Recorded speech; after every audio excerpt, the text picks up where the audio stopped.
అందరూ అనుకున్నట్టుగానే నిజంగానే ఆ అమ్మాయి చనిపోయిందేమో సార్. లేదు లేదు, ఆ అమ్మాయి బ్రతికే ఉంది.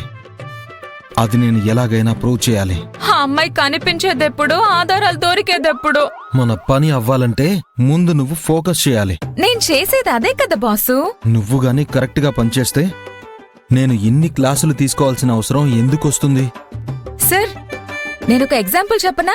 ఏంటో చెప్పు. బాణం ఎక్కువ పెడితే సరిపోదు సార్, అది గురిపెట్టడానికి ఒక టార్గెట్ కూడా ఉండాలి. మనం లేని టార్గెట్ కోసం వెతుకుతున్నావేమో అనిపిస్తుంది. నువ్విలాంటి పిచ్చి పిచ్చి ఎగ్జాంపుల్స్ ఇవ్వకుండా ముందు పని మీద ఫోకస్ పెట్టు. ఆ అభి కనిపించగానే నాకు కాల్ చేయి, అర్థమైందా?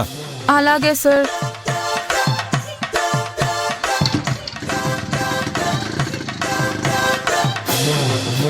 అమ్మయ్యా, మళ్ళీ ఫోన్లో రీల్స్ చేసుకుంటాను.